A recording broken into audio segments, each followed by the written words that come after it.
All right, you want to do the last one or the second last one? Sure.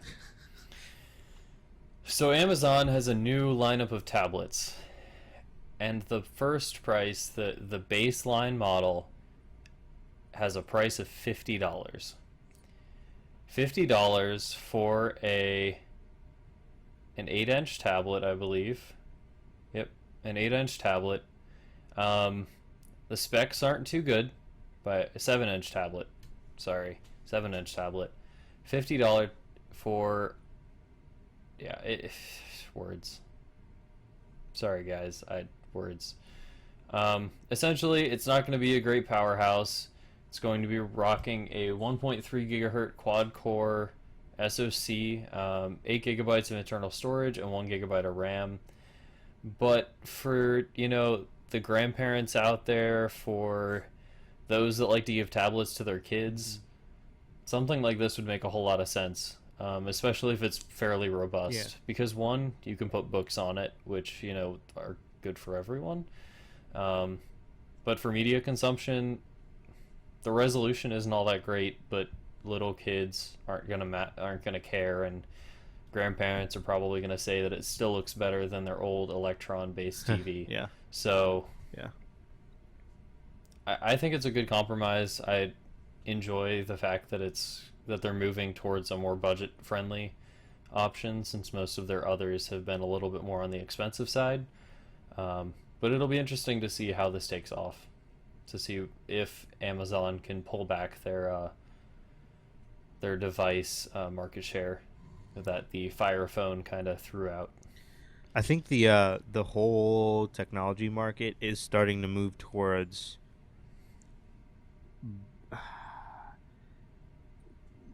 I guess budget friendly type items, because the Mm-hmm. smartphone market is pretty saturated at the top. So is the tablet market. Um, even the laptop market. Like now, people are Mm-hmm. wanting less and less. Oh yeah. Because they. I think that with Amazon moving towards the budget sided tablet things, Mm-hmm. I think they're gonna see a lot more success than they did otherwise. And I mean, I'm not gonna say that their old tablets were crap, because I played with a couple like in Best Buys or whatever, and they were Yeah. nice, but um, I th- They weren't bad, but they also were sitting in the middle of a market that had much, much better yeah. options. Not to mention that it looks a whole lot more like stock Android. It does. It does. I enjoy the look a lot Yeah. more. It's not fantastic. It is not a Nexus 7 by any means. It's not going to be as powerful. Its resolution is worse, but it's also like a third of the cost. Right. Yeah. So I think that since the tech industry has had these high end things for so Yeah. long, they are going to start trickle down. Right.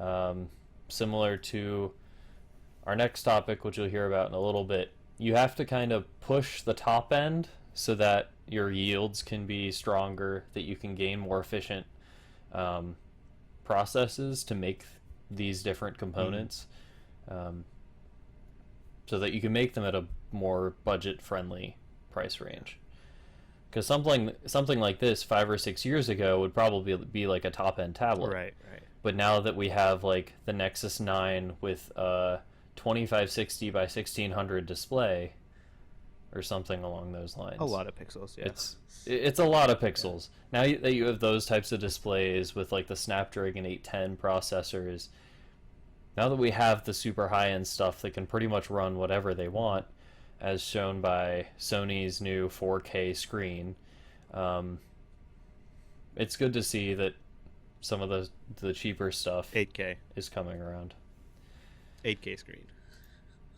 No, no, that's our next topic. But Sony released a 4K phone. Gotcha. That that's a whole nother topic in and of itself. Ex- But essentially, the processors can run 4K. It's good to see that some of the lower end processors are being used to run more budget devices. yeah.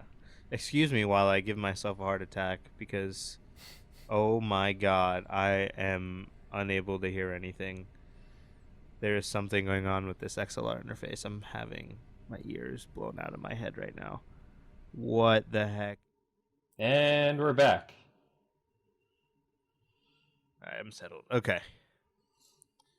All right. So we just had an earthquake. Yeah. Yeah. So we're just gonna ignore what just happened. Yeah, that was That's a kind little of interesting. But a couple other specs about the tablet. The HD8 and the HD10, they are the more expensive of the other versions. They start at 150 and 230 respectively for the 8 and 10 inch sizes. They have slightly faster processors. They both support AC Wi-Fi, and they have micro SD card slots. So they're still a little expensive for what they have, what they're running. The HD8 and the HD10 will be running 1280 by 800 displays respectively. So yeah, their devices are still not nearly what they need to be for those price ranges, but the $50 tablet might be a solid option for people looking for a cheap one. Oh yeah, yeah. Because I think Unbox Therapy released a review of like a $20, $30 tablet.